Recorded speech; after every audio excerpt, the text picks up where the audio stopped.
Antichrist coalition. A lot of people believe they're the same thing. I do not. I think clearly, according to the Bible, they can't be the same. That Gog and Magog is a different coalition than the Antichrist coalition. Now, the clear testimony of the Bible is that there is dual fulfillment of many of these prophecies. And we've talked about this quite a bit in the Daniel Intensive because Daniel identifies several prophecies that are dually fulfilled. But one of those dual fulfillments is the end-time Babylon being judged by the end-time Persians and the Medes, Russia and Iran. That is actually unfolding right now. So when you look at the news and you're trying to understand why are all of these, why does Israel court Russia, and then does Israel court the United States, and why does the United States court Israel and Russia court Israel? Why do both of them, the United States and Russia, court Iran? Why do both the United States and Russia try to get involved in Syria? There's a very biblical reason that this is happening, and it's important that you mine out for yourself, does the Bible talk about this? So the two end-time coalitions, I'm just going to teach from my perspective, are the Antichrist coalition and the Gog coalition described in Ezekiel 38 and 39. Now God, he's promised to raise up the spirit of the kings of the Medes, or what I call the Gog coalition, headed by Russia and Iran, according to Ezekiel 38 and 39. Now we don't have to infer this. It just says it directly. I mean, it says it directly about Iran, Persia. A lot of scholars, commentaries will connect Rosh or Gog, the king of Rosh, with Russia. Okay, that you do have to infer that a little bit. But Iran is clear. Iran's still a country on the earth. It used to be known as Persia. Now it's Iran. Okay, now he's going to raise up the spirit of the Medes to judge the end-time Babylon. And the Antichrist is the leader. He's the king of the end-time Babylon. Now, you have to do a little detective work to figure that out. There's not many places that make that clear, but there are some places that do make that clear, and I want to string those together real fast before we go any further, okay? So the point is, God's going to raise up the spirit of the king of the Medes to judge the end-time Babylon for her mistreatment of Israel, just like he did in Daniel's day. Remember? That was the point of why he let the spirit of the Medes, or the Medes and the Persians, come and judge Belteshazzar in chapter 5. It had to do with the way that Babylon had treated Israel. Okay, so Jeremiah 51. Now, if you want proof of that, and you're taking notes, write down Isaiah 47. In Isaiah 47, God actually describes why he judges Babylon, including the end-time Babylon. The fulfillment, the fullness of Isaiah 47 doesn't happen until the end times. But God tells us exactly why he judges Babylon. He says, Israel, I gave her into your hands, and you handled her roughly. Okay? And that's why he judges the end-time Babylon. Now, right now, Israel is in the hands of the United States in many, many ways. Some people in the church think the United States is helping Israel. The United States, I just want to say clearly, is not helping Israel. Helping Israel means helping her see that Jehovah, his son, is Jesus, and that Jesus died on the cross for her. That's helping Israel. Doing anything other than that is not helping Israel, okay? Now, the Antichrist is the leader of the end-time Babylon. Or actually, let's read Jeremiah 51, verse 11 first. Make the arrows bright, gather the shields. The Lord has raised up the spirit of the king of the Medes. For his plan is against Babylon to destroy it, because it is the vengeance of the Lord, the vengeance for his temple. Okay, so even here we see it's connected to the temple. It's connected to the Temple Mount. Now the United States right now is making many plans about the Temple Mount. There will be vengeance for that. There really will. If it has anything to do with sharing the Temple Mount, there will be vengeance. That's David's hill. He purchased it, last recorded transaction. That's the place of Jesus' throne. Anybody who divides that is going to have to answer for it. Okay, Antichrist is the leader of end-time Babylon. This is important to decide for yourself if that's the case, but I want to read Revelation 17, 1-7. Then one of the seven angels who had the seven bowls came and talked with me, saying to me, Come, I will show you the judgment of the great harlot who sits on many waters, with whom the kings of the earth committed fornication, and the inhabitants of the earth were made drunk with the wine of her fornication. So he carried me away in the spirit into the wilderness, and I saw a woman sitting on a scarlet beast. Okay, I'm going to interrupt you a couple times. So the end-time Babylon, or the harlot Babylon, she's sitting on this scarlet beast, which we've studied a ton in the Daniel Intensive. We know this is actually a picture of the Antichrist. And And I saw a woman sitting on a scarlet beast, which was full of names of blasphemy, having 7 heads and 10 horns. The woman was arrayed in purple and scarlet, and adorned with gold and precious stones and pearls, having in her hand a golden cup full of abominations and the filthiness of her fornication. And on her forehead a name was written, Mystery, Babylon the Great, the mother of harlots and of the abominations of the earth. Okay, so we don't need to be confused about who this woman is. We are actually told right in the Bible, and we're told that she's being carried by the Antichrist. I saw the woman drunk with the blood of the saints and with the blood of the martyrs of Jesus. And when I saw her, I marveled with great amazement. But the angel said to me, Why did you marvel? I will tell you the mystery of the woman and of the beast that carries her, which has the 7 heads and the 10 horns. Now, we have to keep in mind who wrote this passage. This is written by John the Beloved. He's on the Isle of Patmos. This is about the same time, probably after the time that he wrote 1 John. In 1 John, he has a very clear understanding of the Antichrist, where the Antichrist comes from. He says that there are many Antichrists. It's the last hour. He says that they've gone out from us. He knows the Antichrist is coming out from the church. John does. But when he sees this scene, it says he marvels and he didn't understand it. We have to understand that what the Bible is describing with the Antichrist, the 10 horns, and their relationship to the harlot Babylon, it is not easily seen or discerned. And the angel says, you don't have to marvel. I'll explain to you what this is about. So we have to be sober-minded and humble and say, okay, John, he hung out with Jesus for 3.5 years. He gave his entire life for the testimony, the gospel of Jesus. They tried to kill him. They exiled him on the island of Patmos. He got the book of Revelation as a revelation. He wrote a portion of the New Testament. And when he looked at this, he marveled and didn't understand it. We have to be sober-minded and humble to say, okay, some of that is because the book of Daniel is being unsealed right now. Daniel 12 tells us the book of Daniel is for our day. And the imagery in this passage is directly related to Daniel 7. It's actually directly related to what we're studying right now. That hadn't been unsealed yet, but even still, humility demands that we're like, okay, this is not going to be obvious. This is actually going to take some praying and some angelic help or some heavenly help to understand it. Okay? So I don't remember. Did you finish it? Yeah, you finished it, I think. Didn't you? Yes. Okay, so what I refer to as the Antichrist coalition, item 2 under heading 1, who is an earthly leader. What I refer to as the Antichrist coalition is the Antichrist. Everybody say Antichrist. Hold up one finger. Antichrist. An earthly leader and the 10 horns. Now hold up 10 fingers. What's the total if you add the 1 and the 10? 11. Math is going to be important tonight. The 10 horns who are kings. This is describing a coalition of nations, okay? We know for sure that these are kings. We know all of them are kings. The Antichrist and the 10 horns are kings, okay? So let's read Revelation 17, 8 to 12. The beast that you saw was and is not, and will ascend out of the bottomless pit and go to perdition. Now, I put in parentheses Babylon, okay? The idea of something that existed, then stopped existing, and then existed again. Babylon is the country that was completely wiped off of the face of the map, and even to this day doesn't exist, but it exists in a different place. The spirit of the end-time Babylon is different than the original Babylon because of the prophecies given over Babylon, that it would be judged in a very unique way. So if you remember last week, we were talking about the Antichrist empire being judged at the time of Jesus' return, but the other empires being allowed to continue to live for a while. God has a very special feeling about Babylon because Babylon is given so much, including Israel into her hand. And if you remember Nebuchadnezzar, like he was given a ton of revelation of God, who God is. But God completely destroyed that place. Even to this day, people have tried to rebuild it. There's nothing there. It's ruins. It will forever be ruins. The end-time Babylon doesn't remember this, just like Belteshazzar. The end-time Babylon will also be completely destroyed in a very unique way. Okay, nothing, it says no one will ever live there again. Even into the millennial reign is the implication. Okay? Keep on reading. And those who dwell on the earth will marvel, whose names are not written in the book of life from the foundation of the world. Yeah. When they see the beast that was and is not and yet is.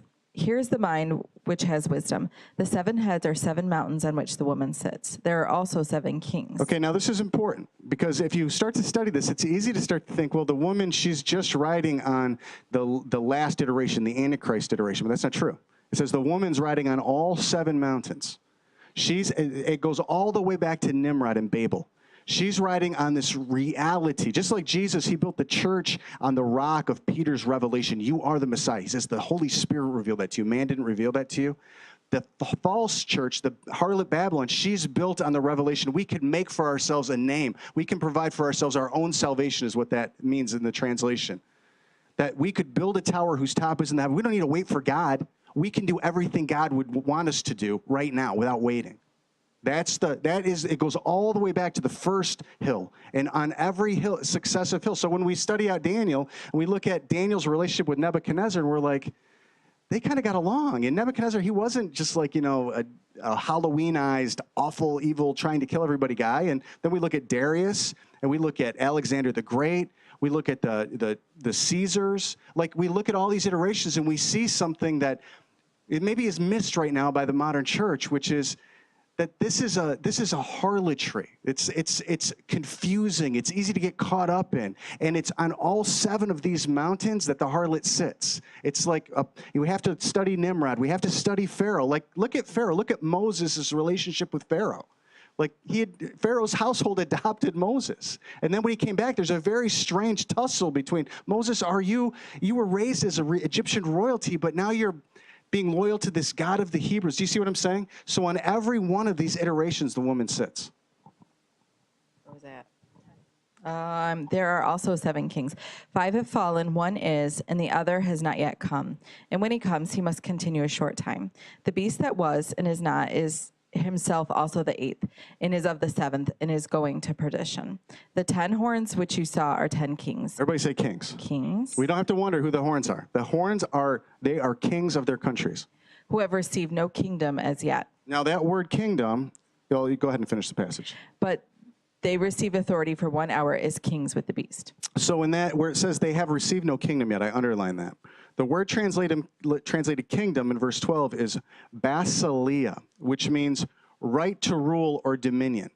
It's really not talking about a geographic kingdom. It's not like they haven't received a place to rule. They haven't received a right to rule globally. The dominion that's being described in this passage is the dominion of the 7 mountains. Each of those 7 mountains were kings that ruled global empires. They have a vision to rule a global empire. Even though they're kings, they haven't received a global kingdom yet. And that word is actually very unique in that way. There are other words for kingdom that mean having a place to rule. Now, in this context, the context of the 7 kingdoms, this is describing world dominion. These 10 regional kings want global dominion. For example, a caliphate. Now, a caliphate's very interesting in the sense that it is a confederation of states that operates like a democracy. It's got individual leaders over each geographic region that decide together to rule the area under Sharia law. That's actually what makes the Muslim Brotherhood very enticing. It's called political Islam. It makes political Islam very enticing to Western leaders because Western leaders value democracy over God. They don't really care what God is involved as long as it's democracy. We don't want to get caught up in that. That's very evil because Islam is very unique in the sense that it's of all these 7 mountains, it's unique in the sense that it's a theocracy. All the other ones were governmental organizations where the leader started to think he was God. Islam is different. Islam started as a religion where the leader started to think he was a king. Does that make sense? Very different than the others. And the fact that it's rooted in a theocracy means its adherents are way more serious, way more committed to the cause. Okay, and we're going to see that as we go through the information tonight. Let's go to page 2 of the notes. Now, as we discussed last week, Sunni Islam, it venerates, that means it just holds in high esteem, to the 10 companions of Muhammad that were promised paradise for their loyalty to Muhammad. Now, this is an institution in Sunni Islam. Shia Islam totally rejects this. Shia-Sunni divide, and we talked about this last week, I'll just remind you, is entirely based on who was supposed to succeed Muhammad. Sunni Islam venerates these 10 buddies of Muhammad that Muhammad said, you guys are going to be with me in paradise, okay? Now, Daniel was shown that the 4th beast of Daniel 7, that it would be very different and that very specific political events would mark the emergence of the 4th beast. Okay, now it's important, just to kind of tuck that away in the back of your head if you don't remember it from last week, that Sunni Islam baked right into the very beginning. The very first question about who's taken over after Muhammad, it's baked into it that there were 10 favored ones under Muhammad. There were 10 for their loyalty were promised something, okay? Now, Daniel, he was shown this fourth beast. So let's read Daniel 7, 7 to 8. After this, I saw in the night visions, and behold, a fourth beast, dreadful and terrible, exceedingly strong. It had huge iron teeth. It was devouring, breaking in pieces, and trampling the residue with its feet. It was different from all the beasts that were before it, and it had 10 horns. I was considering the horns, and there was another horn, a little one, coming up among them, before whom 3 of the first horns were plucked out by the roots. And there, in this horn, were eyes like the eyes of a man, and a mouth speaking pompous words. Okay, now we already remember, because we jumped forward 1,500 years to John's day, that these 10 horns are for sure 10 kings. Daniel's about to find it out when the angel explains that to him, that the 10 horns are 10 kings. But we can know this little horn is also a king, but he's different. It says right here, it says he's little, he comes up among them, before whom 3 of the first horns are plucked out by the roots. And there in this horn were eyes like the eyes of a man and a mouth speaking pompous words. This is a guy. A very specific guy, okay? But he comes up later than the other 10 horns. This is important. Daniel was shown that the 10 horns, and then an 11th, would emerge from the fourth beast, okay? Now the math is going to be important tonight. It's important to know this is describing 5 beasts, right? It's describing the lion with eagle's wings that's given a man's heart. Then it's describing the bear. Then the leopard with the 4 heads, that's Greece.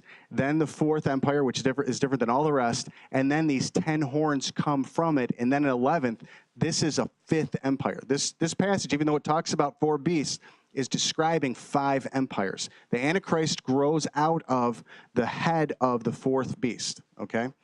Now, it's a reemergence of the 4th beast, but it's different. Now, this similar concept, it's highlighted in Daniel 2. 4 empires. Now let's see if we remember the statue in Daniel 2. The head of gold, the chest of silver, the belly of bronze. I jumped you to it. Legs of iron, and then there's a 5th. The feet and toes, 10 horns of clay and iron. So let's read Daniel 2, 32 to 35. This image's head was of fine gold, its chest and arms of silver, its belly and thighs of bronze, its legs of iron, its feet partly of iron and partly of clay. You watched while a stone was cut out without hands, which struck the image on its feet of iron and clay, and broke them in pieces. When the iron, the clay, the bronze, the silver, and the gold were crushed together and became like chaff from the summer threshing floors, the wind carried them away so that no trace of them was found. And the stone that struck the image became a great mountain and filled the whole earth. Now, if you remember from us talking last week, at the time of these kings, Jesus will set up a kingdom that will never end. We see the same idea here in Daniel 2. We'll actually see the same idea in Revelation 17, and it's all about this threshing floor. So in verse 35 of Daniel 2, it says that all of these empires, when the feet are struck, that final empire struck, all the other ones collapse. Now, we learned in Daniel 7 last time that we were together that the other 3 beasts, the Babylonian beast, the Medo-Persian beast, and the Greek beast, they are going to be able to continue to live for a while. The 4th beast is destroyed in the fire immediately, right? But here we see when the 4th beast is struck, all the other ones start to get sifted. What Jesus is doing is sifting out a people from those that remain on the earth during the millennial reign. Does that make sense? It's all about sifting. Now, in Revelation 17, we're going to find out when the bride is done being sifted, the 10 horns are going to burn the bride with fire. The bride is going to get resurrected at that point in time. But those that remain, there'll be many that don't take part in the first resurrection, and they will actually learn righteousness in a 1,000-year process. Now, remember, we talked about some of these passages last time we were together, and it said that some people who weren't faithful, they're given a portion with the unbelievers. They're believers, but they're given a portion with these ones that are crushed and then sifted over a 1,000-year reign of Christ. We want to take part in the first resurrection. We want to get sifted now. We don't want to wait and get sifted later. What that, just in real practical terms, means get sanctified now. Get serious about it now. Let him sift you now so that because he won't make you let him sift you. He will never make you let him sift you. but you could actually be signing up for 1,000 years of sifting with all of these empires that are just starting to learn righteousness and miss what you're appointed for, which is a destiny, being part of the bride, like being part of the first resurrection, okay? So the sifting is really important. Revelation 17 and Revelation 13, they show the same reality, the reemergence of one of the 7 heads in the form of the beast and the 10 horns. So let's read Revelation 13, 1-3. So kind of what I'm saying, again, is that in Daniel 7, we see 5 empires, not 4. The horns that grow out, the 11 horns, they're another empire coming out of, emerging from the beast, is what that passage just said. Revelation 13 describes it the same thing, but in a different way. Then I stood on the sand of the sea, and I saw a beast rising up out of the sea, having 7 heads and 10 horns, and on his horns 10 crowns, and on his heads a blasphemous name. Now the beast which I saw was like a leopard. His feet were like the feet of the bear, and his mouth like the mouth of a lion. The dragon gave him his power, his throne, and great authority. And I saw one of his heads as if it had been mortally wounded, and his deadly head wound was healed. And all the world marveled and followed the beast. Okay, so the 4th beast, it looks like it dies, but then something grows out of it, and then an 11th one grows out at the same time, gets rid of 3, and the 11 together go, and for 1 hour they're going to rule and reign, according to Revelation 17. Okay, so that picture is important. The emergence of a 10-nation coalition of kings with an 11th who emerges later is he's smaller, he's arrogant, he uproots / subdues. So when we read the translation that the angel gives Daniel of this uprooting process, we'll get to the passage in a minute, maybe next. The angel tells Daniel that the 11th king, he subdues 3. So we might think he kills them. That's not necessarily what it is.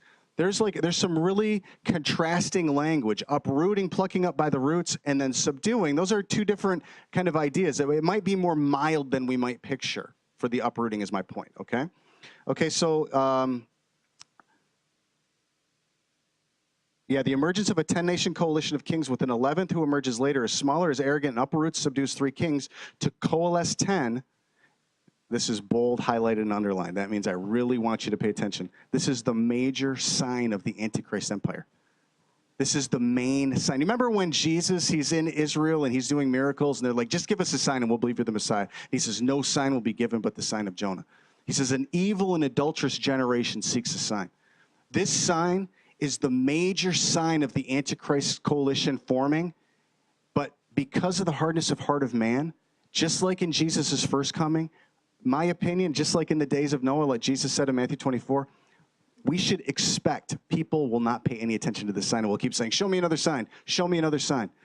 The reason I say it like this is because a 10-nation Arab coalition formed with a guy who subdued 3 kingdoms in the same neighborhood in 2014, on September 11th, 2014, no less, a massive sign to the United States of America, and I haven't heard a single church leader talk about it, not one. This is one of the main signs of the emergence of the Antichrist coalition. This should be disturbing to us, okay? And it should provoke us to talk about these things with clarity, to decide for ourselves. We should have an opinion. When we're done tonight, everybody in this room should at least start forming an opinion. It doesn't have to be my opinion, but we should start forming one, okay? Let's read Daniel 7, 19-28. Then I wished to know the truth about the 4th beast, which was different from all the others, exceedingly dreadful, and its teeth of iron and its nails of bronze, which devoured broken pieces and trampled the residue with its feet. Okay, so what we're reading now, we just read Daniel 7, 7-8. That's Daniel seeing this vision. He's dreaming. He's sleeping and he's dreaming it. And in the dream, he walks up to an angel. There's angels there, and he starts talking to him. The angel starts answering him and telling him what all this stuff is. And he says, I want to know about the 4th beast. And the 10 horns, Yep. And the 10 horns that were on his head, and the other horn which came up, before which 3 fell, namely that horn which had eyes and a mouth which spoke pompous words, whose appearance was greater than his fellows. Okay, so we've got a couple of contrasting things about this 11th horn. At first we hear that he's little, he's different, he comes up later, but then we hear he speaks with pompous words and his appearance is actually greater than these other 10.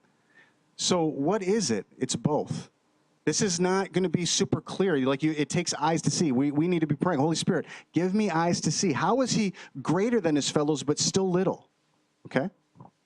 I was watching, and the same horn was making war against the saints and prevailing against them, until the Ancient of Days came, and a judgment was made in favor of the saints of the Most High. Okay, I want to just take a second and look at this part in red. I put that in red. That's not the words of Jesus. This is my notes, not the Bible. But a judgment was made in favor of the saints of the Most High. I want everybody to turn to Luke 18 for a second.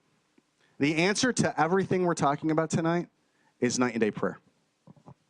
Specifically, night and day prayer to music, the Tabernacle of David. But I want you to go to Luke 18 with me for a second. This is so many places connected to the end times, connected to the Antichrist, connected to safety in the end times, this idea. But this is actually what will qualify people as faithful. Okay, so Luke 18, probably everybody's there but me. And I want to read verses 1 through 8. Go ahead.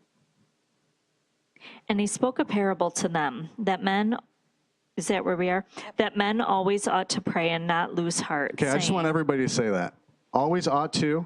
Pray and not lose heart. Always praying is what helps you not lose heart. Saying, there was in a certain city a judge who did not fear God nor regard man. Now there was a widow in that city, and she came to him, saying, get justice for me from my adversary. And he would not for a while.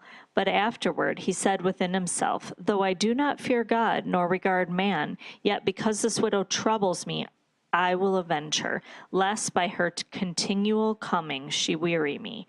Then the Lord said, hear what the unjust judge said, and shall not God avenge his own elect who cry out day and night to him, though he bears long with them? I tell you that he will avenge them speedily.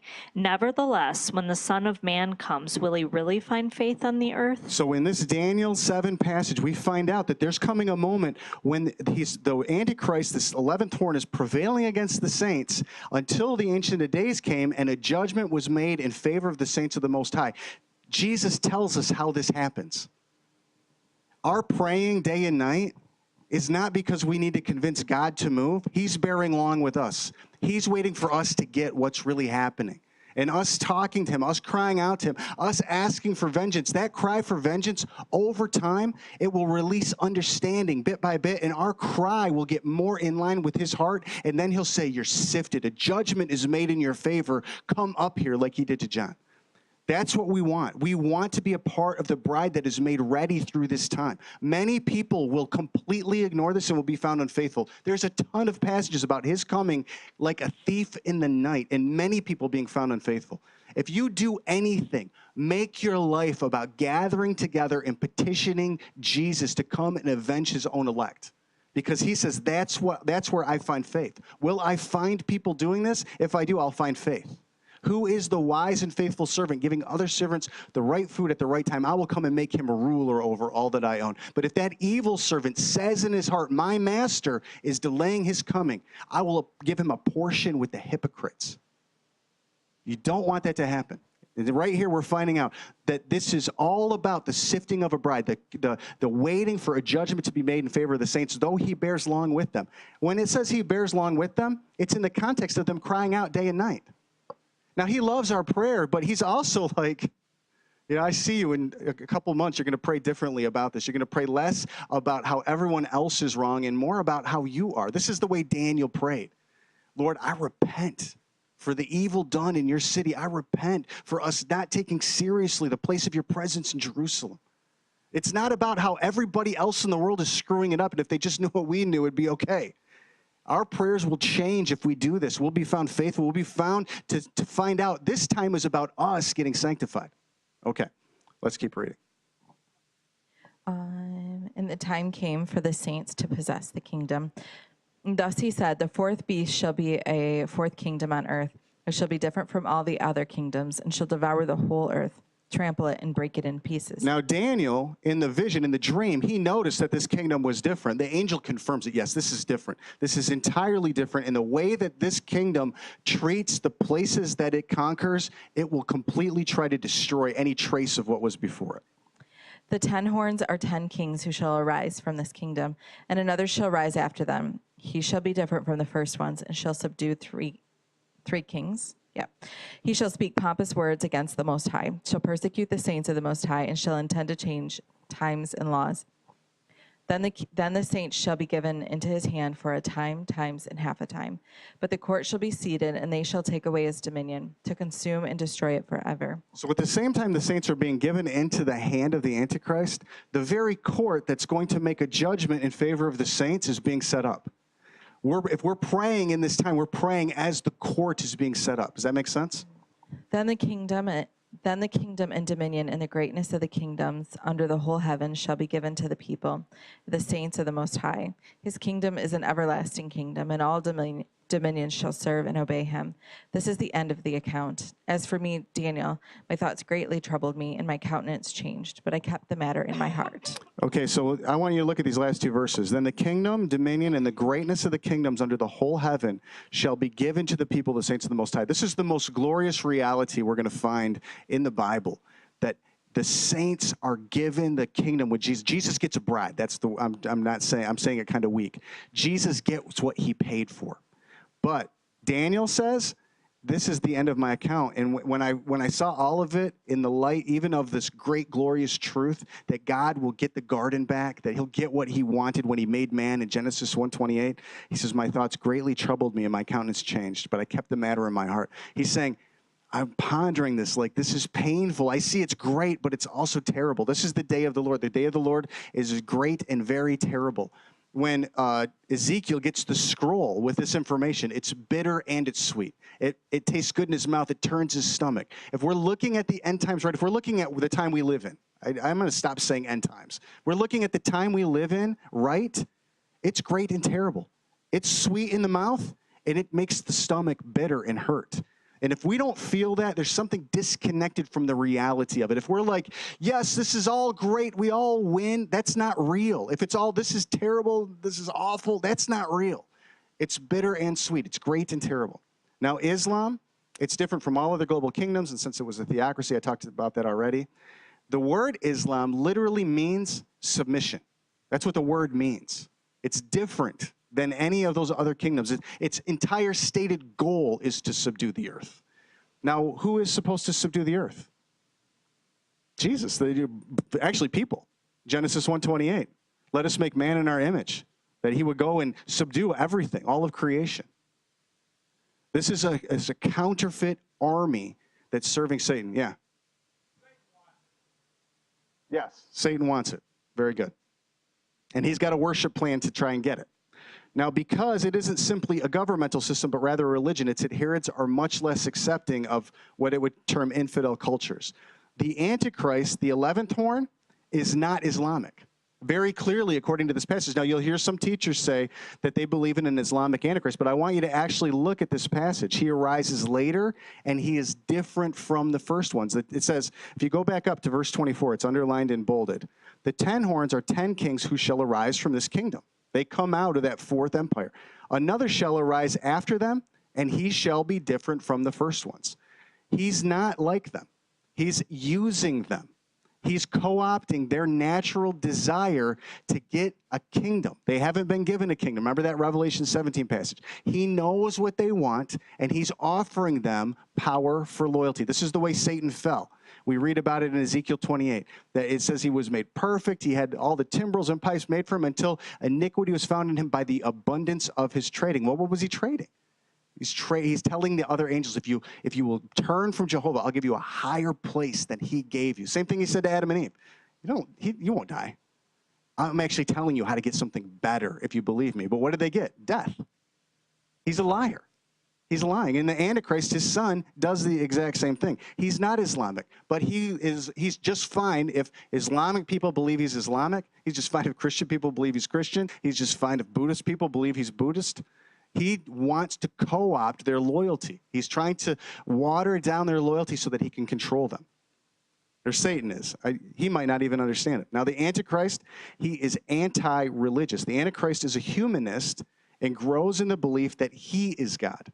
He uses a very violent religion, I think Islam, to overthrow fortresses or strongholds. He will divide the land for gain. This is all in Daniel 11, 36 to 39. The king in this passage is talking about the Antichrist. Then the king shall do according to his own will. He shall exalt and magnify himself above every god, shall speak blasphemies against the God of gods, and shall prosper until the wrath has been accomplished. For what has been determined shall be done. He shall regard neither the God of his fathers, nor the desire of women, nor regard any God, for he shall exalt himself above them all. Okay, now there's a period right there. But, the but means pay attention. Okay, but it's going to be different. But in their place he shall honor a God of fortresses, and a God which his fathers did not know he shall honor with gold and silver, with precious stones and pleasant things. Thus he shall act against the strongest fortress with a foreign God which he shall acknowledge, and advance its glory, and he shall cause them to rule over many and divide the land for gain. Now, the Antichrist, he empowers those of the violent religion of Islam to advance their glory, but his plan, it actually backfires. According to this exact passage, this is Daniel 11, 36 to 45 passage. I broke it at verse 39. His plan to co-opt Islam backfires, okay? And if you put the pieces together of the different passages, you'll see how it happens. The two strongholds or fortresses, Egypt and Syria, they align with the Gog coalition and fight back against the Antichrist, attacking him at the time of the end. Okay, so in Daniel 11, all the way up from verse 1 through verse 36, there's this incredible history of the world that's laid out. It's used to say that Daniel's not actually written before it happened because it's so accurate it couldn't have been. It's one of the critiques of Daniel, except for at Qumran, some of the Dead Sea Scrolls were actually definitively shown to be dated before these things happened and contain fragments of the book of Daniel. So it's already been proven, actually, that Daniel was written before these events happened. Okay, but this is so accurate, and we know from the description of history that the king of the north, we talked about this last week, but I'll just remind you, the king of the north is Syria, the king of the south is Egypt. Let's read Daniel 11 with this in mind, 40 to 45. At the time of the end, the king of the south shall attack him, Now him, in this passage, is the Antichrist. and the king of the north shall come against him. So Syria is going to attack him, and Egypt's going to attack him. The king of the south, Egypt, the king of the north, Syria. Like a whirlwind, with chariots, horsemen, and with many ships, and he shall enter the countries, overwhelm them, and pass through. So they're going to attack him, but then he's going to wipe them out. Like they're attacked. It's like a hornet attacking a lion. Like he's going to wipe them out. He shall also enter the glorious land, and many countries shall be overthrown. But these shall escape from his hand: Edom, Moab, and the prominent people of Ammon. All three of those locations are in Jordan. Modern day Jordan. Now, Jordan is a fake country. It didn't exist before World War I. It was fabricated by the Western powers who wanted to carve up the Middle East for their own purposes. But Edom, Moab, and Ammon are now included in the country called Jordan. He shall stretch out his hand against the countries, and the land of Egypt shall not escape. He shall have power over the treasures of gold and silver, and over all the precious things of Egypt. Also the Libyans and Ethiopians shall follow at his heels. But news from the east and the north shall trouble him. Therefore he shall go out with great fury to destroy and annihilate many. And he shall plant the tents of his palace between the seas and the glorious holy mountain. Okay, Okay. now, Yet he shall come to his end, and no one will help him. Now, as the Antichrist, what this is describing is as the Antichrist coalition breaks down, the Antichrist will lay siege to Israel for its own protection from the God coalition. We know this by reading Ezekiel 38 and 39, and I think by looking at the way that events are happening in the world, we can piece this together. Ezekiel 38 and 39 is describing Gog and Magog with a whole bunch of other countries that were just described in Daniel 11.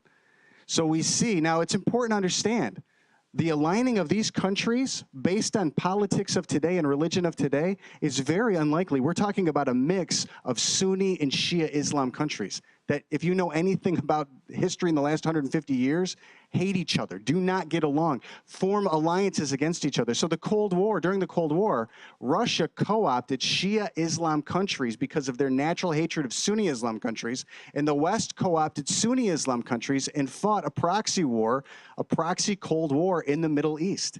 out of that offense, now the United States promised Sunni Islam countries a bunch of help getting rid of their military oppressors that were imposed by the Western states during World War I.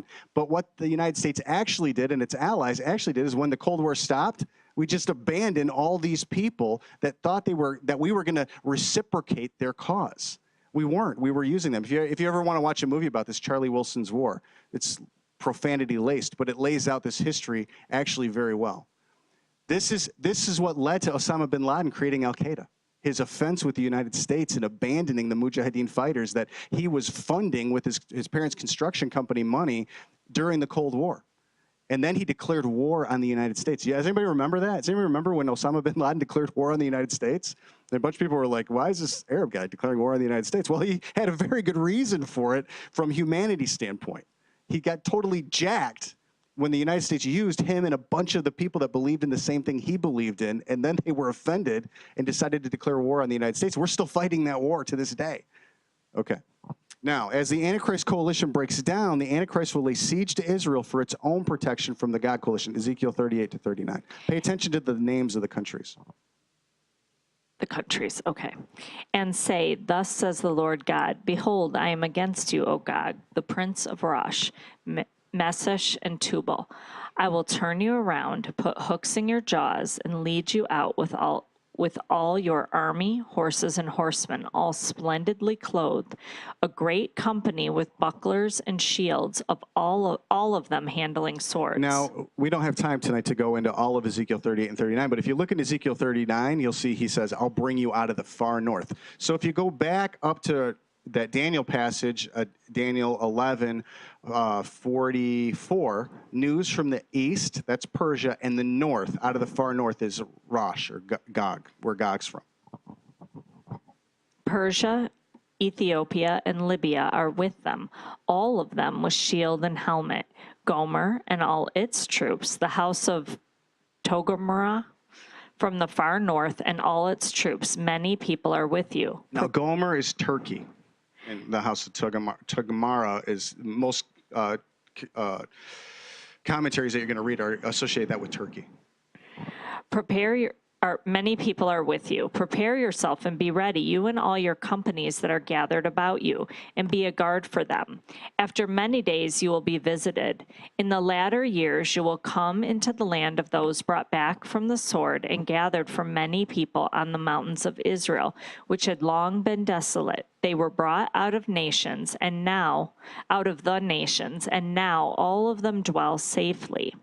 You will ascend, coming like a storm, covering the land like a cloud, you and all your troops, and many peoples with you. Now, this is describing a guaranteed impending invasion of Israel. Israel is the place that's being described here. The people who on the mountains of Israel, which had long been desolate, 1948, when Israel was created as a nation again, that whole place was like a desert. Like Mark Twain visited there, he's like, there's not much to speak of. There wasn't much there. Over the last 70 years, Israel has been literally blossoming in the desert. This is what this is describing, and it says that there's coming a time when they're living in peace in unwalled villages is a place that it says it later in Ezekiel 39. There's a desire in the hearts of Persia, Ethiopia, Libya, Turkey, Russia. Many Bible scholars would say Gog, Prince of Rosh, that's talking about Russia. This would be if you know anything about current events politically, Turkey and Russia deciding together to invade Israel, that'd be a very strange political occurrence. Like, they typically are enemies. But if you look in the news right now, more and more they are agreeing. For Iran and Russia up until the last 20 years to agree about anything, like, that wasn't very likely. It was just during the Cold War that started to happen. And it was all for selfish motivation, for individual political gain.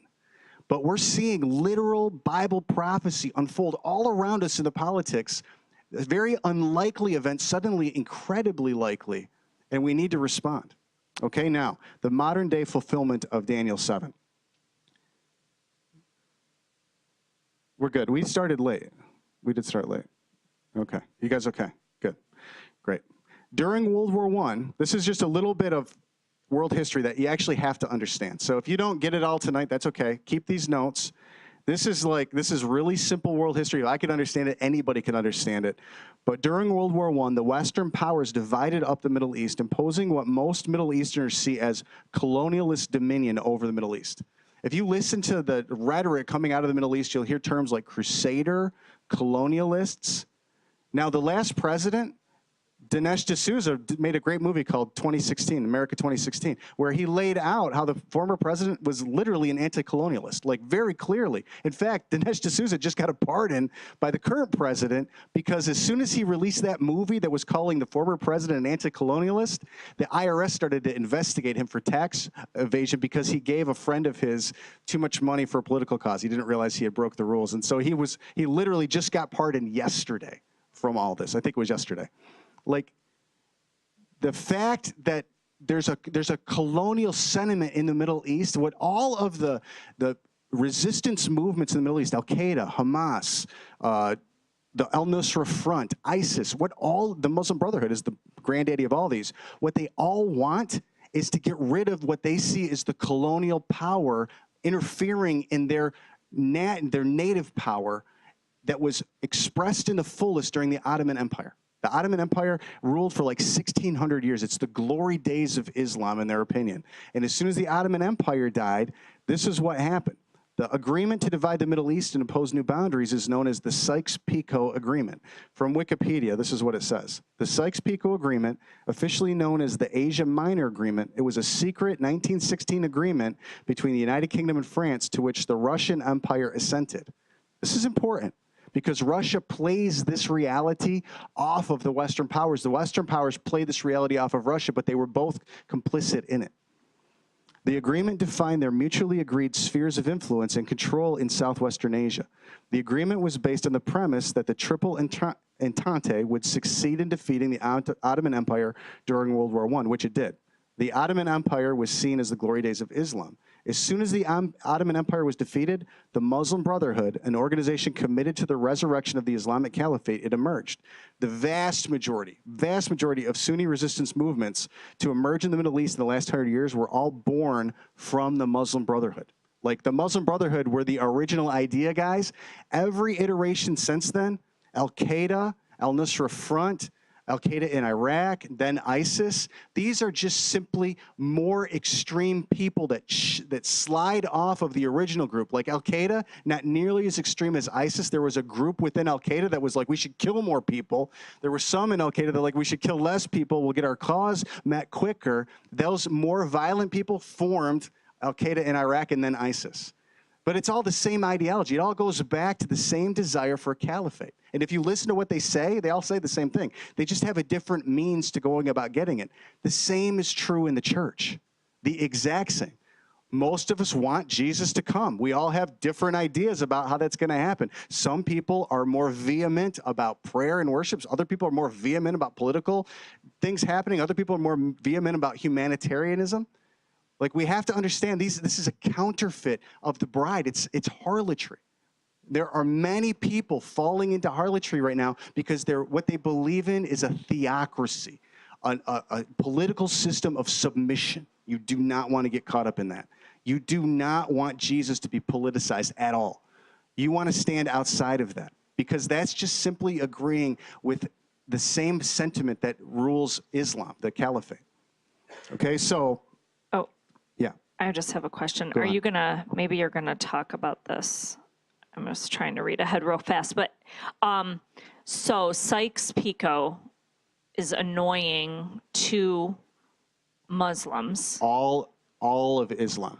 To all Arabs, basically, not just Muslims. Okay, to Arabs, because Unless they're in power. It drew boundary lines that carved up the Middle East. And it put groups together that don't agree at all, right, in the same country. For instance, it put the Kurds in Iraq. The Kurds were part of, before 1916, where they considered themselves Kurdistan. And when it lumped the Kurds in with Iraq and put Kurds under the leadership of Iraqi leaders that actually hated Kurds because they thought they were infidels, then you've got a natural problem within the country. Saddam Hussein, he massacred a ton of Kurds because they were causing political trouble for him. This sort of thing has been happening ever since the Sykes-Picot Agreement.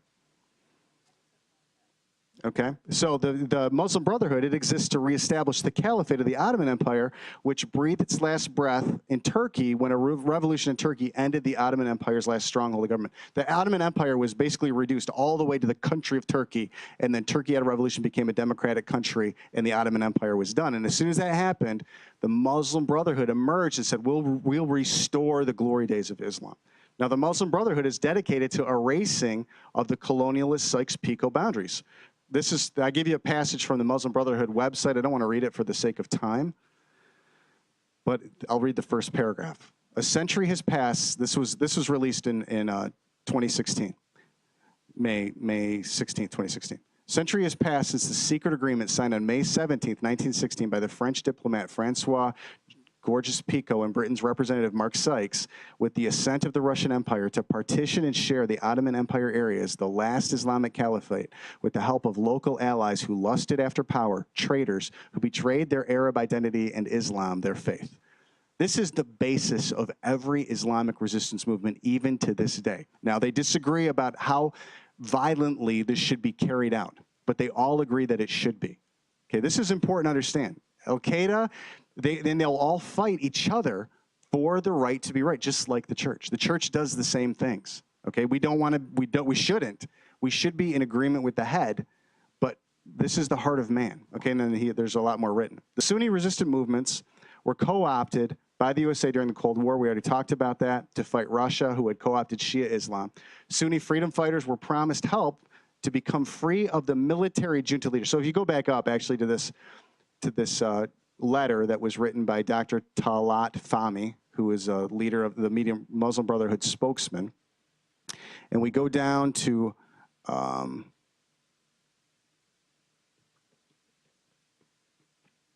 the last paragraph. Despite the painful wounds and the great sacrifices that the Sykes-Picot Agreement cost us, we are certain that the Muslim nation will recover. They see Islam as a nation, an entire nation, and will win.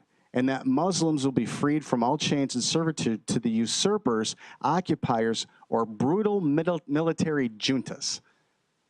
The Western powers, when they carved up the Middle East, they installed kings that didn't have any national loyalties to their people. They were military leaders. Just like right now, half of Libya is run by a military commander. He just happens to have the most might.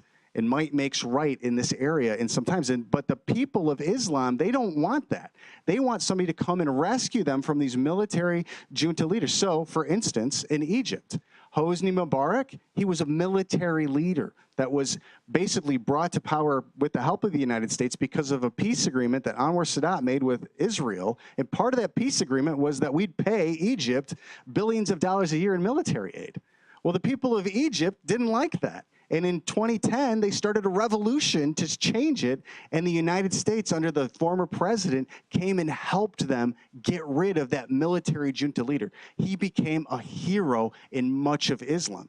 He did the same thing in Libya. He helped them get rid of another military junta leader, Gaddafi, who had been in power for decades. And the people of Islam that believe in the resurrection of a caliphate, they love it. Now, when he was doing that, he was installing, or helping to install, Muslim Brotherhood leaders. Mohammed Morsi came and replaced Hosni Mubarak in Egypt in 2011. Mohammed Morsi was an open Muslim Brotherhood leader. Now, the interesting thing about that was until 2011, Muslim Brotherhood was illegal throughout the entire Middle East. Nobody would admit they were a Muslim Brotherhood leader, but because of the covering of the United States in that year, the Muslim Brotherhood came out of the closet. Now, a couple of years later, they went back into the closet because a bunch of people that they were ruling got a taste of what Islam is really all about when carried out to the full extent. Had another revolution in Egypt that got rid of Mohammed Morsi in 2013. The United States opposed that revolution. They were both revolutions that were calling for democracy and for freedom. The United States helped the Muslim Brotherhood one and opposed the one that was for another military commander who's now in power, al-Sisi, okay? Now, Al-Qaeda specifically, the Sunni freedom fighters back in the Cold War were promised help to become free of the military junta leaders. Now, if you look, that's actually what they talked about. This language that the Muslim Brotherhood uses, all of Islam uses this language. This is like us talking about the founding fathers. If you went to, I don't know, Siberia and started talking about the founding fathers, you'd be like, who? If you talk about the military junta leaders in any of the Arab countries, they know exactly who you're talking about. We're like, what?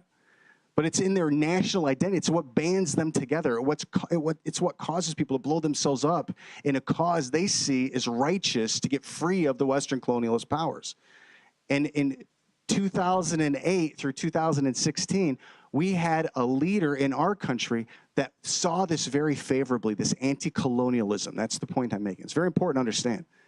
This anti-colonialism is very powerful in many places. We have a hard time relating to it because we're an imperial power. We're not colonized yet. Okay, so Al-Qaeda, specifically Osama bin Laden, he was born out of an offense related to the using of the Sunni resistance movements by the West during the Cold War. Bin Laden was born in Saudi Arabia and studied at a university in the country until 1979, when he joined Mujahideen forces in Pakistan, fighting against the Soviet Union in Afghanistan. He was fighting against the Soviets because the Western powers were promising these guys that they would help them get what they wanted. They didn't really care that much about the Soviets or the Western powers. They care about getting free of what they feel like is holding them in chains, which Dr. Talat Fahmy was talking about. Now, when he did this, he was fighting the Mujahideen. He's fighting with the Mujahideen, fighting Russia. It says he gained popularity among many Arabs, and in 1988, he formed Al-Qaeda. He was banished from Saudi Arabia in 1992 and shifted his base to Sudan until U.S. pressure forced him to leave Sudan in 1996. He got too powerful. Saudi Arabia got afraid of him. The United States started to get afraid of him. After establishing a new base in Afghanistan, he declared war against the United States, initiating a series of bombings and related attacks. After an attack using commercial jetliners by Al-Qaeda in September 11, 2011, the U.S. declared war, or 2001, the U.S. declared war on the terrorists. I think we're getting to history most of us know in the Middle East. We're talking about 9/11, the Twin Tower attacks. Specifically, Al-Qaeda, the Mujahideen in Pakistan, and the Taliban, the U.S. declared war on them. Okay, now several splinter groups emerged from the Muslim Brotherhood in the 80s, 90s, and then the 2000s as more violent ideologies emerged from the original Muslim Brotherhood intention, which was a caliphate. ISIS is the most successful to date. Now, from Wikipedia on page 6 of the notes. This is what ISIS stands for. This is one of their original claims or goals. The Islamic State of Iraq and Levant, or ISIL, what they call themselves, claims one of the goals of its insurgency is to reverse the effects of the Sykes-Picot Agreement. This is not the first border we will break. We will break other borders, a jihadist from ISIL warned in a video titled End of Sykes-Picot. This is what it's all about. This is what they did. They got rid of the border between Syria and Iraq. It was a fake border, in their opinion. They have a whole map that divides up the Middle East into 10 states. That's what they want. They want the caliphate. That's the seed. 10 is not enough, though. The extent of the Ottoman Empire actually went all the way up into Spain, into France. They want way more than 10. 10's the beginning. 10 is when it's real. 10 is when it's like agreeing with what Muhammad saw when he told his 10 compatriots, you'll be with me in paradise. That's their goal. Now, ISIS emerged from a very specific state of circumstances in the Middle East, specifically the withdrawal of American troops by President Obama from Iraq on December 15th, 2011. That was the day he withdrew. This was approximately 1 year from the beginning of the Arab Spring, which began in December 19, 2010. So a year before that, the Arab Spring began in the midst of all the chaos of the Arab Spring. Now, if you don't know what the Arab Spring was, it was a guy set himself on fire in Tunisia because of this, because he was a street vendor and he felt like he was never going to get ahead because of all this colonial, the hand of the colonialists on top of him. So he set himself on fire and it sparked revolutions all the way around the Mediterranean Sea. That's what we call the Arab Spring. That started on December 19, 2010. A year later, in the midst of all of this upheaval and unrest in the Middle East, the former president decided to pull all of the American troops out of Iraq. Even though Iraq had just been kind of brought to a steady state. In the middle of a massive revolution that we were fueling, he took all those troops out of Iraq. That's how ISIS formed. ISIS was simply Al-Qaeda in Iraq that all of a sudden had free license to do whatever it wanted to, and it had a ton of weapons. It was actually... Yeah. So The American administration played a critical role in orchestrating the Arab Spring from 2010 through 2013. It's important to understand what Benghazi was. Benghazi was a weapons smuggling operation. We were smuggling weapons into Libya to help overthrow Gaddafi, and then WikiLeaks cables show that we were smuggling weapons out of Libya and into Syria in order to overthrow Bashar al-Assad. When that happened, a lot of those weapons went to people who said, we're on your side, West. We want to fight with you. We were al-Qaeda, but now we're Free Syrian Army, but they were really ISIS. And a bunch of what used to be, they're all Sunni Islam organizations, all want the caliphate. They're just less intense about it in different varying degrees. And as they get offended, they get more intense about it. And then as they get offended there, they get less intense about it. As they get threatened in this place, they become this. They're a constantly shifting group of people that all want the same thing, which is a caliphate. So when you're in Iraq and Syria and ISIS is establishing what they call a caliphate, there's a whole bunch of other people that want a caliphate. They're like, they're not the real deal. We're the real deal. We'll do it righteous, but they all still want a caliphate. They all still want the same spiritual leadership, is my point. Okay, now the American administration played a critical role in orchestrating the Arab Spring from 2010 to 2013. Specifically, the U.S. administration under President Obama successfully subdued 3 Middle Eastern military junta leaders who were secular, and I give you the list. And I want to play some video clips. Noah, can you do me a favor? And Reza, one thing I wanted to ask you, I've seen in the media some pictures of demonstrators not only protesting against President Morsi, or former President Morsi, I guess I should say, but also against U.S. President Obama, saying that President Obama allied himself with terrorists, with the Muslim Brotherhood, with a fascist regime, against the ambassador there, Ms. Patterson. I don't know how prevalent that is in the crowd, but how prevalent would you say it is that this anti-Morsi sentiment is also anti-Obama? It's no secret that U.S. foreign policy is unpopular, not just here in Egypt, but throughout the region, throughout the Arab world. Egyptians love Americans, but they don't love U.S. foreign policy. They remember, they'll never forget that for decades it was Washington that supported the dictator Hosni Mubarak and his brutal police state. They believed Washington had never been out for the people. Then came President Mohammed Morsi, the Islamist president. Washington supported him, and that's why you're seeing many in this crowd criticizing Washington for that support.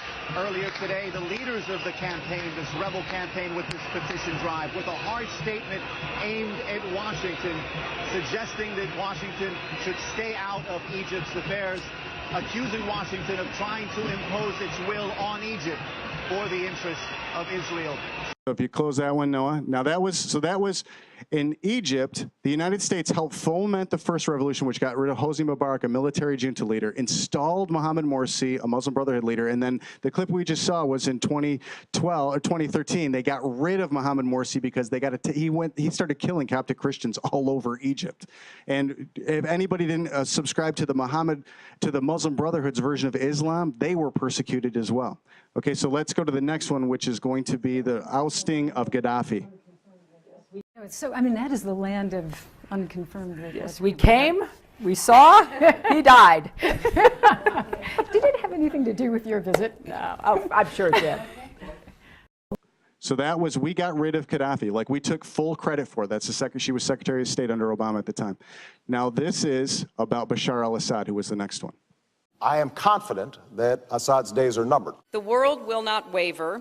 Assad must go. We both agree that Assad needs to go. It is just further evidence that Assad has to go. He is no longer legitimate and that he needs to go. For the sake of the Syrian people, the time has come for him to step aside. Assad is on his way out. We all need to be thinking about the day after Assad. Assad has lost all legitimacy, that his time has passed. President al-Assad has lost legitimacy, that he needs to step down. As I have said many times before, Assad has lost all legitimacy, and Assad must go. And he has stated unequivocally that Assad has lost all legitimacy and cannot conceivably continue to govern. Assad has lost all legitimacy to govern. We've also been clear that Assad has lost all legitimacy to lead. What we've done is organize the international community saying Assad has to go. And I'm confident that Assad will go. It's not a question of if, it's when. Is that when no one stop it? Okay, now after these events, the U.S. withdrew troops from Iraq, which allowed Sunni resistance movements to begin taking over Iraq and eastern portions of Syria. ISIS was birthed in the winter of 2014 in the context of this. So the subduing of these three leaders, Hosni Mubarak, Muammar Gaddafi, and Bashar al-Assad. Now, if you looked last year, ISIS allowed to run rampant, reduced Bashar al-Assad's entire country to the city of Damascus, and not even the entire city of Damascus, just portions of it and a little bit on the coast. He completely subdued Bashar al-Assad. Now, a very violent expression of Islam began breaking down the fortress of Syria. Now, right now, today in the news, there's a city in Syria called Dara. Dara is a very important Syrian city because it's where the Arab Spring started. Dara, the literal name means fortress. Right now, today, ISIS, the United States, Russia, and the Syrian National Army are all battling in Dara. It's the last stronghold of ISIS. It's literally called the city fortress. Now remember, Daniel 11, he uses a very violent religion to subdue fortresses, to take over fortresses.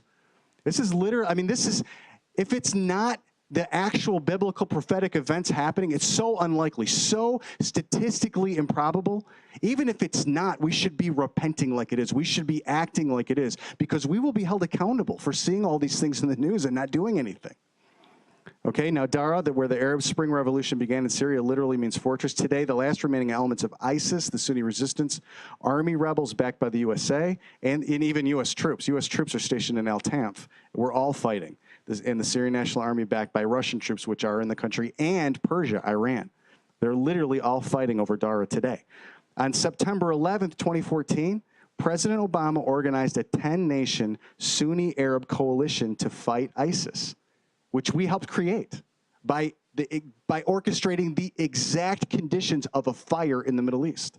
Now, he did it on September 11, 2014, no accident, which the U.S. enabled the creation of. So the 10 Arab Nation Coalition, we're going to watch a news clip where she's describing, you can see them all standing there with the former Secretary of State. There, I give you a list: Bahrain, Shia Islam; Egypt, predominantly Sunni Islam; Iraq, predominantly Shia Islam; Kuwait, predominantly Sunni Islam; Lebanon, predominantly Shia Islam; Oman, that's Shia, Sunni, and Abadi, a different strain of Islam; Qatar, primarily Sunni Islam. This is very important, okay, to understand that these countries normally would not get along. Sunni and Shias have been diametrically opposed for hundreds of years. United Arab Emirates, Sunni Islam; Saudi Arabia, Sunni Islam; Jordan, Sunni Islam. Let's watch this clip, Noah. In the Middle East, 10 Arab nations pledged to join Washington's fight against Islamic State militants. Retired U.S. Marine General John Allen is said to be coordinating the efforts in Syria and Iraq. Our Kwon So-ah has this story. President Obama's broad coalition of U.S. allies to counter Islamic State militants is gradually taking shape. 10 Arab nations, including Saudi Arabia, Iraq, Egypt, and Lebanon, have vowed to support the international coalition, which aims to ultimately destroy the extremist group. This pledge came on Thursday at a meeting of the nation's foreign ministers and U.S. Secretary of State John Kerry in the Saudi coastal city of Jeddah. Kerry stressed the critical role Arab nations play in the joint communique. They will have to provide military support, humanitarian aid, and ensure the flow of funds and foreign fighters to IS is cut off. And certainly the effort to repudiate once and for all the dangerous, the offensive, the insulting distortion of Islam that ISIL propaganda attempts to spread throughout the region and the world. Kerry also dismissed Russia's questioning of the legality of the coalition without prior UN Security Council authorization.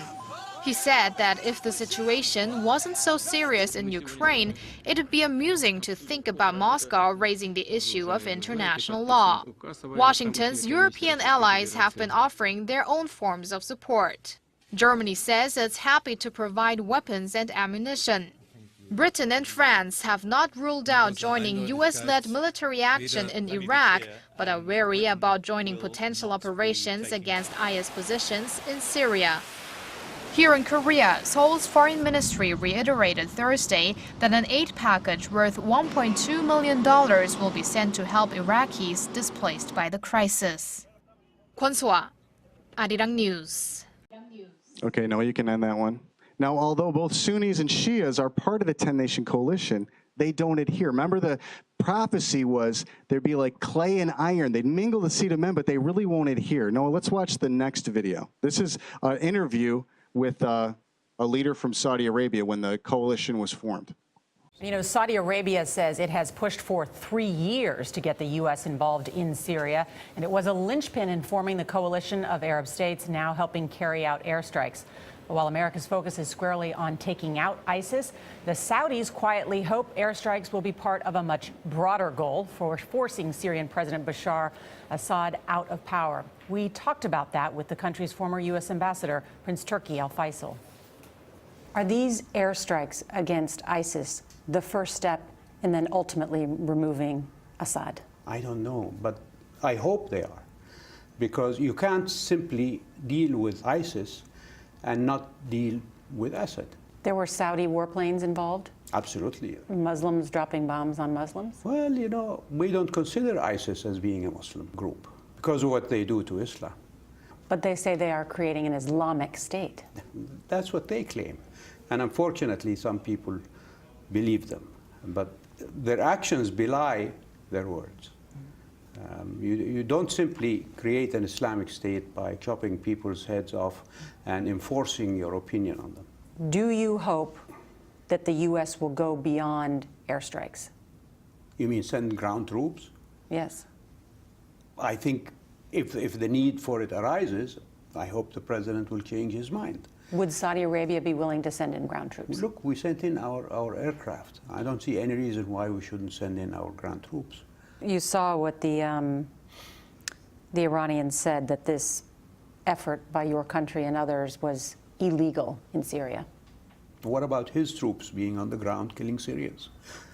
This is the irony and, if you like, the rather arrogant attitude that they give themselves the license to send troops to kill Syrians, but then when we try to defend the Syrian people, they say that is illegal. That's unacceptable. You know, as you know, Charlie, Iran and Saudi Arabia are longtime rivals, but their foreign ministers met this week here in New York, and I'm told that Iran's President Rouhani, who you spoke to, could actually visit the kingdom soon, something that Prince Turki said would be a welcome step. Yeah, I mean, after that meeting between the two foreign ministers, the Iranian foreign minister said this could be the beginning of a new era in the relationship. Yeah, this is just the beginning of this campaign. You can end that one. Now, the former president, he was trying to actually get Sunni and Shia to adhere. If you remember, he actually brokered a a global peace agreement between Iran and the rest of the globe. He wanted Sunni and Shia to adhere, but they don't. You could hear from the interview, they don't adhere together. Now, this story's not over. This exact scenario was prophesied in Daniel 2, clay and iron not mixing. Daniel 11, the king of the north and the south attacking the Antichrist who has conquered fortresses. Oh, I'm sorry, I skipped ahead. In the last week of May and the first week of June 2017, President Trump severely divided the 10-nation coalition by stating that the U.S. would favor Saudi Arabia in the fight on terror. And it happened right here at this moment when he picked, this is in Saudi Arabia. Go ahead and play this one, Noah. Now, this should be one of the creepiest things we've ever seen. It's a globe, but it's actually a very significant occult symbol.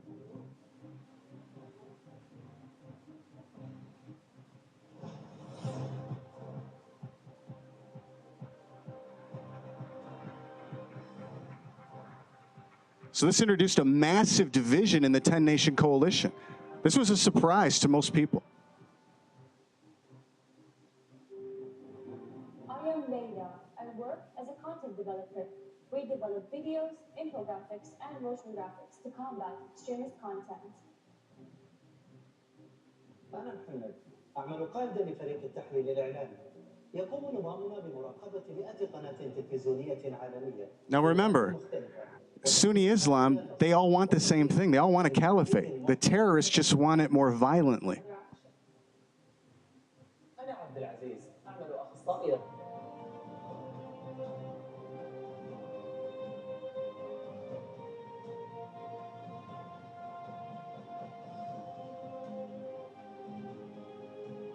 So we're partnering with people that want the same thing. They just believe in a less violent way to get it. But the truth is they want all of the earth under the submission of Islam. That's what it means. Islam means submission. Okay, Noah, you can pause this one. It's just more of the same. And let's go to the next one.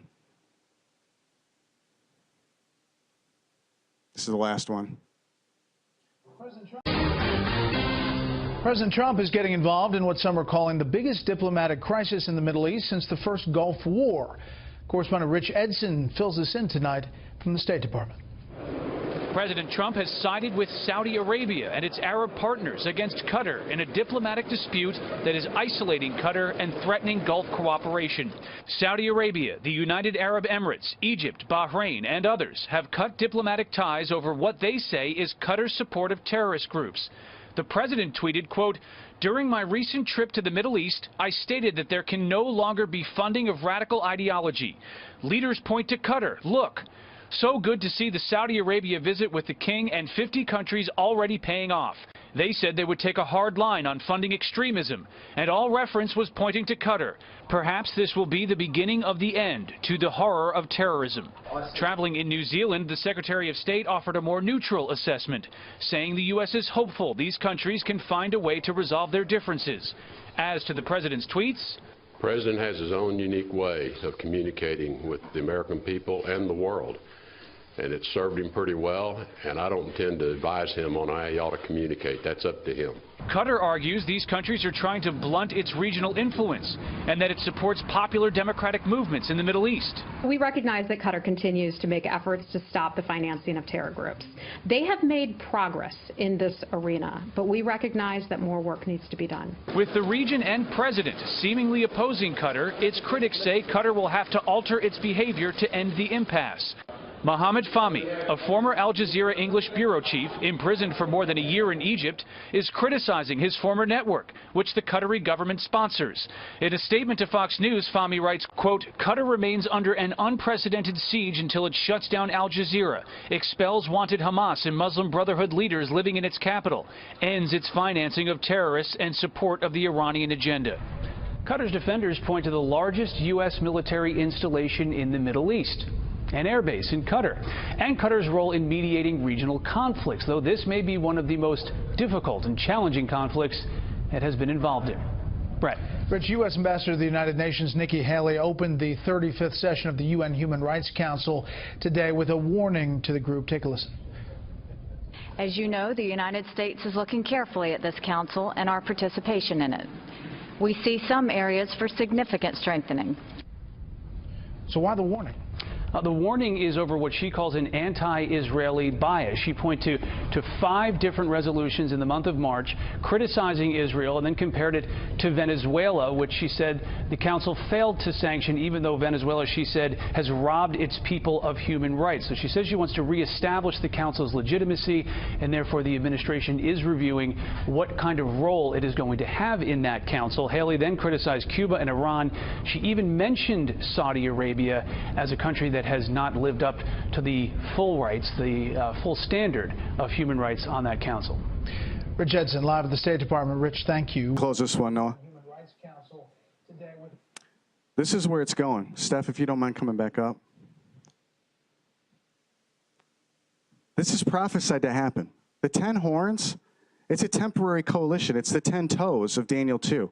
It's iron and clay. It doesn't adhere. And what we're literally watching unfold is the breaking down of a 10-nation Arab coalition brought together in order to remake the Middle East, to get rid of ISIS. This is what Revelation 17 says is going to happen with those 10 horns. The 10 horns which you saw are 10 kings who've received no kingdom as yet. They want one. They receive authority for 1 hour as kings with the beast. These are of one mind, and they will give their power and authority to the beast. Now remember, they make themselves of one mind. They're the 10 toes. They're iron and clay. They don't adhere. They have different ideologies, but they make themselves of one mind. These will make war with the Lamb, and the Lamb will overcome them, for he is Lord of lords and King of kings. And those who are with him are called, chosen, and faithful. You want to be with Jesus. Then he said to me, the waters which you saw where the harlot sits are peoples, multitudes, nations, and tongues. The harlot is a global superpower. And the 10 horns which you saw on the beast, these will hate the harlot, make her desolate and naked, eat her flesh, and burn her with fire. For God has put it into their hearts to fulfill his purpose, to be of one mind, and to give their kingdom to the beast until the words of God are fulfilled. And the woman you saw is that great city which reigns over the kings of the earth. The sifting of the harlot, that's what's happening. That's what these kings are for. They're to see, does the harlot want Jesus or does she want man-based strength? Will she literally choose Islam if the church backs it? That's what Jesus wants to know. The sifting of the harlot is really the sanctifying of the bride. Daniel 7:27. Then the kingdoms and dominion and the greatness of the kingdoms under the whole of heaven shall be given to the people and the saints of the Most High. His kingdom is an everlasting kingdom, and all dominions shall serve and obey him. This is the end of the account. As for me, Daniel, my thoughts greatly troubled me, and my countenance changed, but I kept the matter in my heart. It's important that we have an opinion.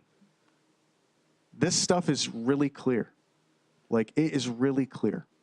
It's very simple.